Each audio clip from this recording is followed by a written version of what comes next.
smell that bad, which I'm mildly surprised about. Hi, hello, buongiorno. My name is Annabelle from Annabelle Men's Antics, and if you're subscribed to this channel, you may know that I have way too many hobbies. Sewing, crochet, needle felting, and writing, just to name a few. But last year, me and Ben were invited to the Perth Royal Show to help put on a cosplay display. And while there, of course, I had to look at all of the other crafts, try them out, and down the rabbit hole we went into making yarn. Today we are in the great outside for one reason and one reason only, and that is because we need access to my shed, and this is a bit of an outside project because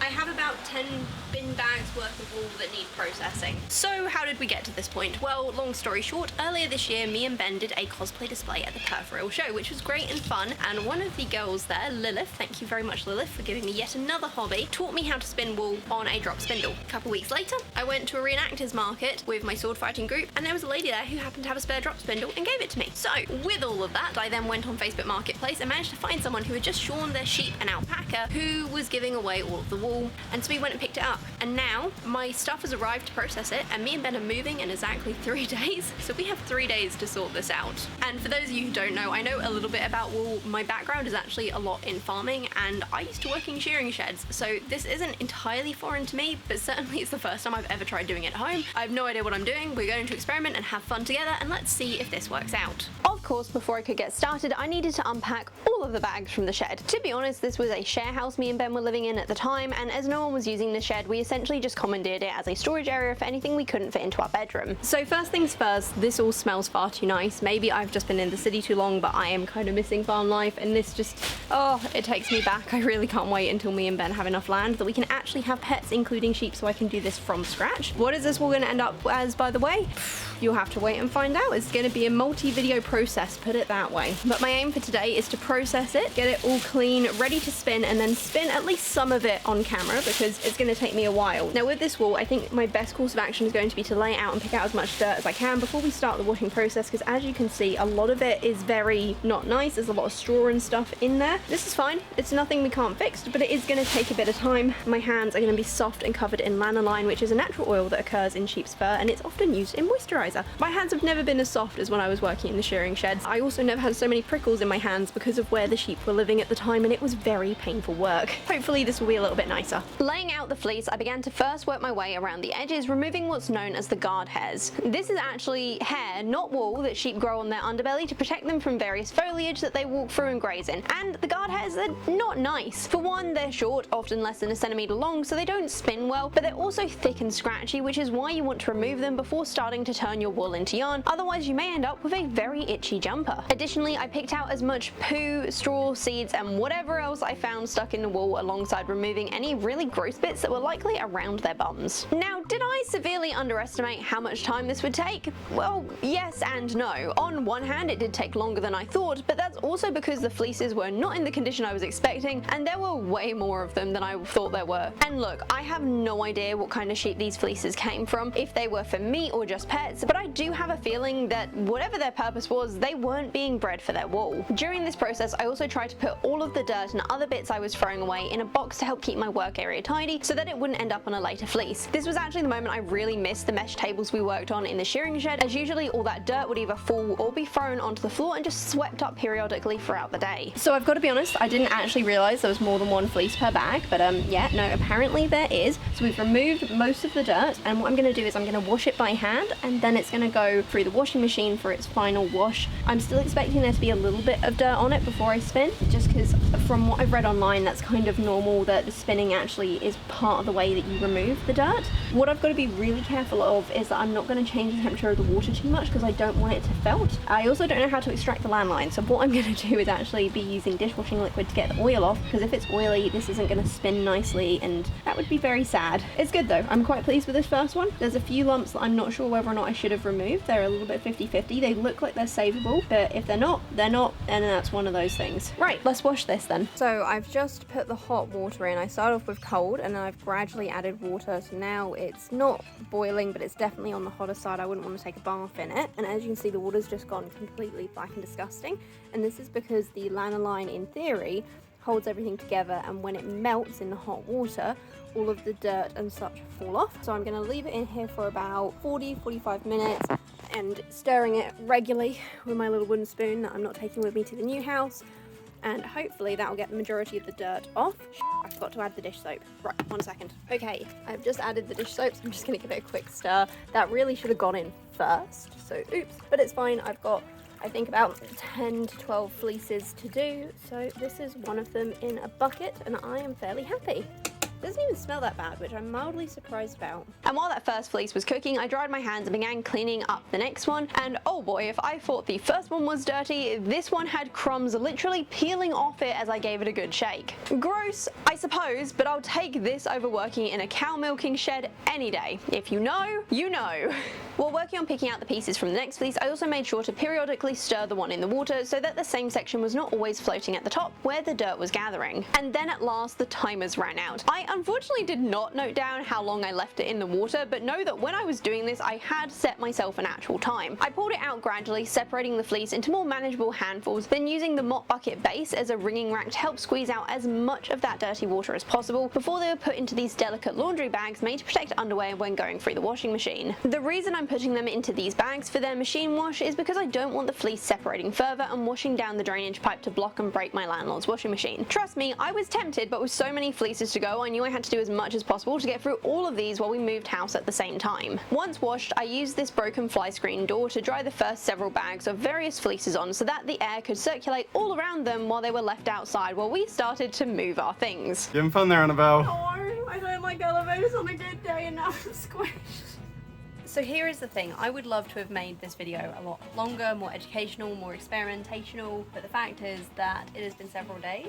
The wool took a lot longer to dry than anticipated, so I managed to put it all into a bag now, but the thing is me and Ben need to be out of this house by the end of the day. We can hang it up to dry at our new place. We've gone and brought a bunch more mesh bags. I have paid more for each individual mesh bag than I paid for the other 4 that I ordered online, so I'm a little bit peeved off about that, but sometimes you just need to get the job done. I've still got about half a dozen fleeces to get through. Not gonna lie, I think I overestimated my prowess. Well, no, do you know what? If I'd known I was moving, I just wouldn't have started this project. But I have started it, and now we need to get it finished. So today is gonna be all about processing. Let's get this done, and then they can dry at the new house on our balcony, because we're in an apartment rather than a house this time. This is everything that I've got left to process, which is more than 2/3 of what we started with. And if you're wondering about the bad quality, it's because I'm filming it on my phone, as my camera is already at the new house, and I forgot that I still had this to do. It's also very windy. I'm hoping this will help blow all the dust away, so fingers crossed for me, eh? And as I was in a rush at this point, I think we all know what that means. Roll the montage.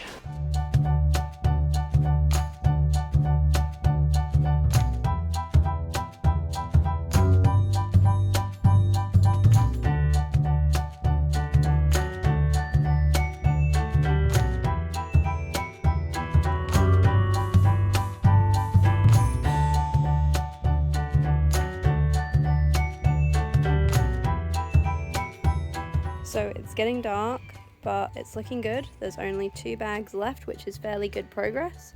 And hopefully we'll get this done tonight, even if I have to leave the washing machine going, because we have to come back here tomorrow just to give the house keys back. So these can sit in the washing machine until tomorrow afternoon. Ben can pick them up and bring them to the new apartment. So I'm about to be really honest with you and say that I haven't touched this wall for approximately 2 to 3 weeks. To Ben's utter horror, of course, because it has been taking up a considerable amount of room in our very tiny apartment, and I can't just hide it in the shed anymore. Oops. Also, if you're wondering why I've got makeup on, it's because I have just finished filming the unboxing another Dead Old Lady's fabric, which was utterly amazing, but we are ready to get on with this because I have a surprise day off of work tomorrow for unknown reasons. I've just been asked to take the day, so that's what I'm gonna do. Now, I ordered these brushes off of AliExpress, and to be honest, they're almost exactly the same as the brush that I brought to Brush Lily and Sherlock with, and essentially the idea, or what I've been told is the idea, is that I'm going to put a piece of wool in between them, go like this, and it'll get the remaining dirt out of it. Any little pieces will fall to the floor, which is why I've laid an old bed sheet down under where I am sitting, and it will be ready for spinning. I believe they call it weft. I don't know anything about wool. Let's give this a try and see if it works. And the reason I have 2 plastic boxes next to me is because we're going to be sorting this wool into dark and light, because quite honestly I need to do a couple of things with it, and some of it I can't do with the dark brown wool, which makes up the majority, and some of it I can only do with the light brown wool that has more dirt on it than I was expecting. Ooh, okay. Well, there's definitely a lot of dirt coming out of there. There's also a few little bits of hay still in there, so oops a daisy. Probably going to need to hoover quite a lot after this.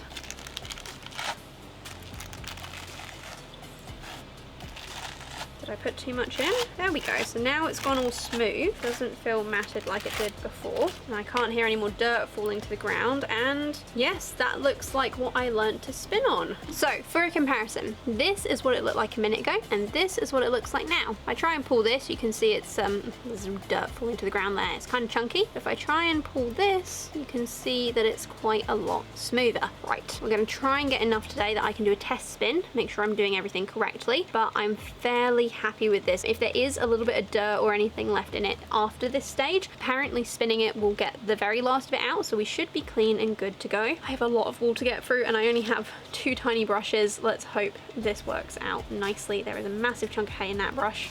Let's get that out now. I did grab a rubbish bin just because I thought this was going to be a thing. I'm going to chuck a movie on and I will see you guys in an hour or so when hopefully I've got a little bit more done. Out of the entire process, it was this step that I had the least idea for what to expect, but despite that, I didn't think it would be too hard or take too long. Yep, that's right, I went into this thinking that the whole fleece would be done by the end of this first day. Spoiler alert, that didn't happen. It also produced way more dirt than I was expecting, considering this was stage 4 of the cleaning process. I really don't know if this amount of dirt here is normal or if I did some stuff wrong when starting out, so if you guys have any ideas about this, please let me know in the comments because I would love to learn, and we're still going. I'm probably going to do this again. Maybe. We hope. Because apparently I am an idiot who can't actually explain what I'm doing, I'm just going to tell you guys now, which is that the process of me brushing the wool is actually called carding, and essentially carding is apparently just brushing the wool fibers to organize them. I'm not quite sure how you organize hair, but you know, clearly it can be done. The purpose of it is just to create a continuous web of fibers that we can either lay out as batting, spread flat, or like I'm going to do, pull apart. That was a terrible example, so that it can be spun into yarn. Now at this point, I have been doing this for approximately 3.5 to 4 hours. This is all I've got. I mean, don't get me wrong, the stuff in there is good. I'm actually super proud. It's come out really nice. There's a few little bits and pieces of dirt in there that I can see, and they're really hard to pick out. So I'm hoping that it's just going to come out when I spin the yarn, which apparently is what it's supposed to do. But it's super soft, super fluffy, and honestly, this is perfect. What's not so perfect, I haven't even started on the bag that was next to this box. I've managed to get rid of the hump on the box, but I haven't even made an indent into it. This project, which I thought was going to take me maybe a week to get everything done, because you know I have a lot of wool to process, I think it just turned into several months of carding wool. Understandably, I'm less than enthusiastic about this at this point. New plan, we're going to card enough that I can spin some yarn, and then we're going to call it for this video, and I will do an update of this situation, because this is a situation. Say hi, Shirley! So fun fact, sheep's wool when it is covered in lanolin apparently smells like a lactating cat. So apparently cats really like it. Now I have had this out for a little while and I haven't seen Sherlock or Lily going crazy over it, but I have already washed it, so I'm kind of wondering what would have happened if I would have given it to them when it was plain. Oh, Shirley, are you using it as a pillow? That's adorable. Right, what I actually came here to say is look at all the dirt that has come off this. I'm very, very glad that I've laid down a sheet. I'm going to finish up for tonight. I'm just going to do this pile here, and then this is going to get shaken out over my balcony to get rid of the dirt, and we are just going to call it. I am a little bit annoyed by this because this sheet in 4 days was going to be a mock-up, so I either need to find another sheet to lay down or I need to find another sheet to make a mock-up of for my embroidered Victorian coat project. So Sherlock is quite happy, apparently, just resting his paws on the bag of wool. Aren't you adorable, my little ginger one? Yes, you are. Hi, you just the cutest little ginger pie. Does you like the sheep's wool?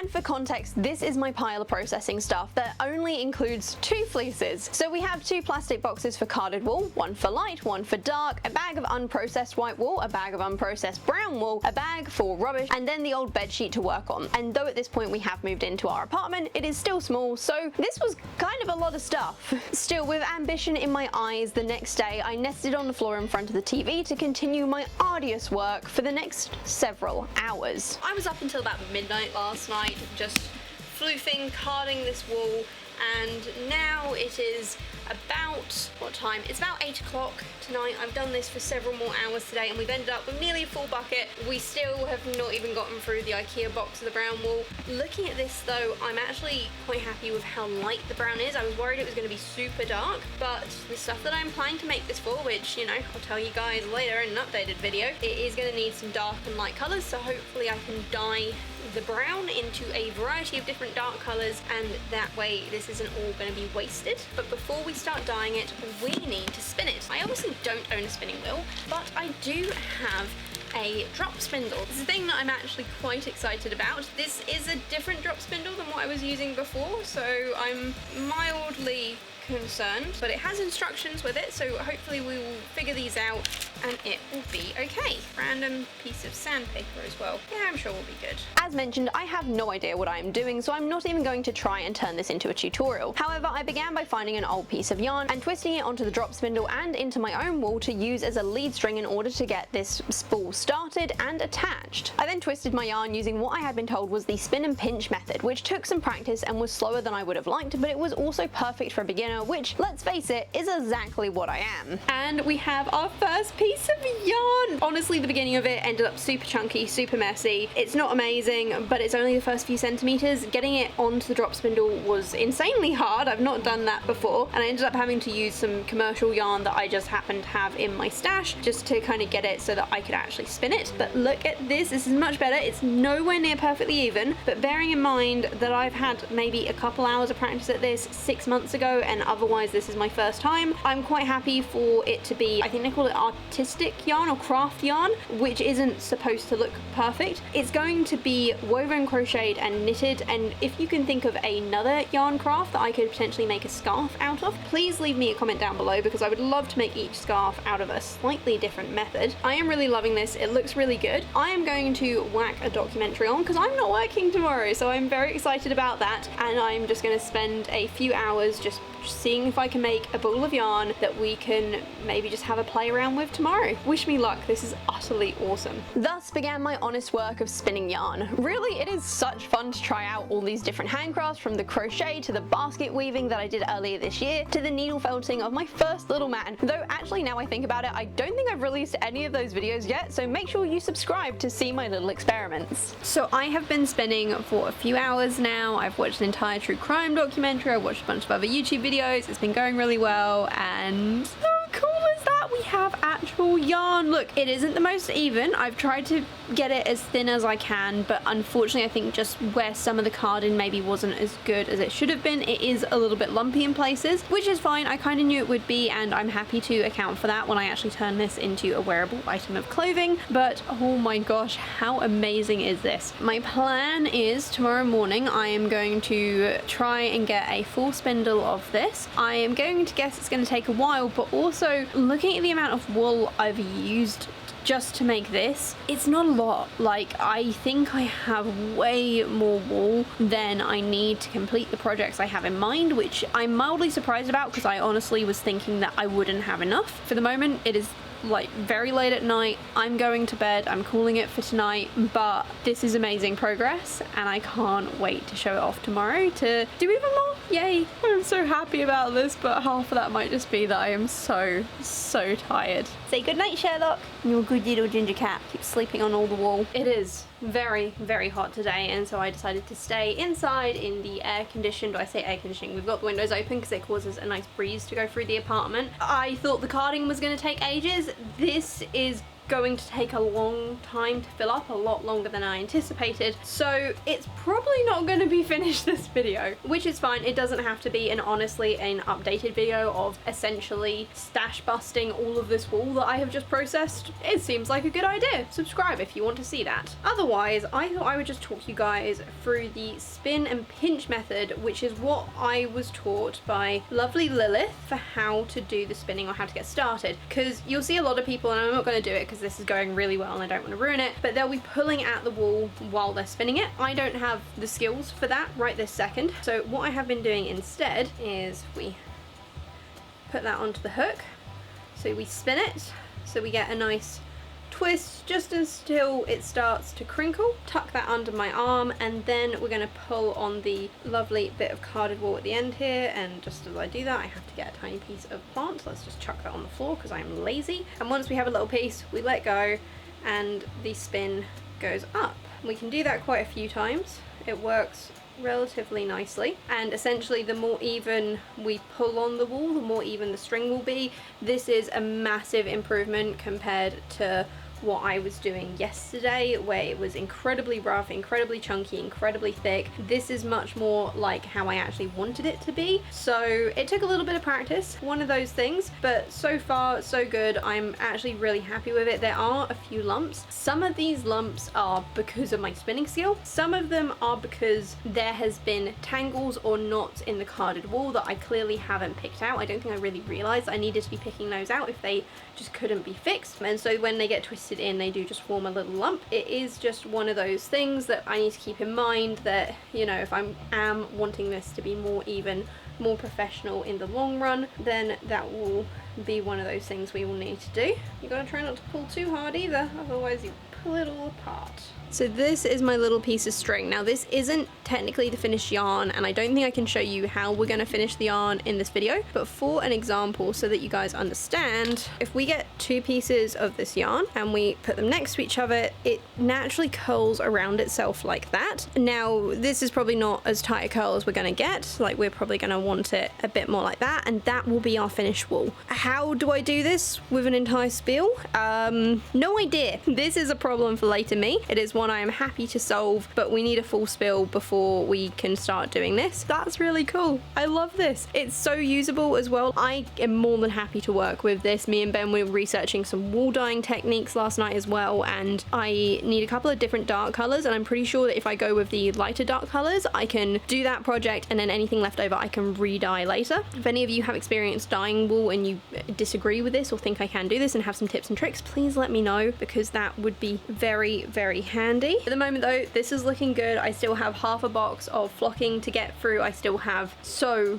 much wool that I need to card. I actually got blisters. I don't know if I mentioned this. Can you see that? My hands are actually covered in blisters from where I was carding the wool yesterday. It is a little bit insane, and I also had to super glue around the edges of the brushes because essentially I was working them so hard, and to be fair, they are only cheap ones off AliExpress. Both of them cost me $15 as a pair. Work surprisingly well, but they did start coming apart after the first few hours of working with them, so that is going to be a thing. I'm going to carry on working on this. I would love to be able to show you guys a full spill at the end of this video, and I'm not in a rush to get it out because there are other things I need to edit. So what I'm going to do is spend one more hour on this morning before working on other projects such as Make Thrift Fit and Belle's green library dress, which, whoo, it's been like 4 months since I've even looked at that thing, and it does need completing. My one concern with the fact that this is clearly going to take a lot longer than I anticipated is that I do tend to do a lot of projects. I normally like to only work on one project at a time. The Make Thrift Fit thing, honestly, it went in a drawer and I just totally forgot about it, which is why I'm trying to get it done now. Belle's library dress is currently my only ongoing sewing project, and then this was just kind of a fun little distraction. And I was not going to be doing this early in the year, but then we suddenly had to move house, and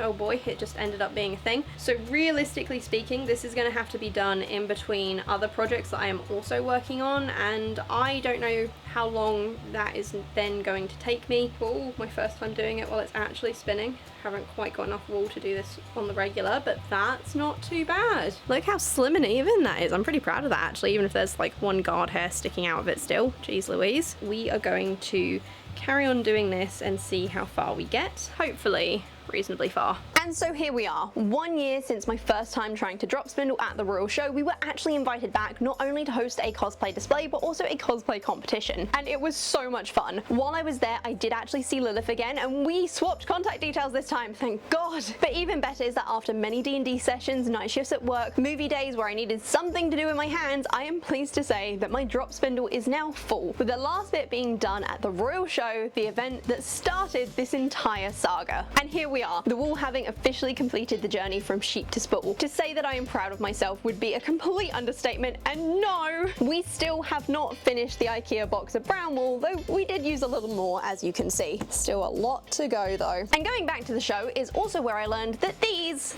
aren't carding brushes. Oh yep, I see all of you who already left that comment educating me, and well, joke's on you because Lilith beat you to it. And then she lent me some of her own proper giant, look how much bigger than mine they are, carding brushes, and advised me to try making some what are called roulettes. Even better though, she then actually found me a second-hand pair to keep, so thank you again Lilith. If you're watching this, you are literally an angel, and I really appreciate these, though I have not yet tried them out. But it doesn't stop there guys, because Lilith also lent me a whole bag of other bits and pieces to try out. Do I know what any of this stuff is or how to use it? No, but Google is my friend and I am determined to learn. And talking of learning, when I realized how slow the spinning process was and how many years of work were ahead of me if I didn't do something about this, I went out and brought an antique spinning wheel, which didn't work, so I got another one instead, and then that one also didn't work. Anyone else liking my luck here? Thankfully, there is a local shop that has spare parts that should work for both of these spinning wheels to get them up and running, but I have a bit of a weird work roster for my day job at the moment,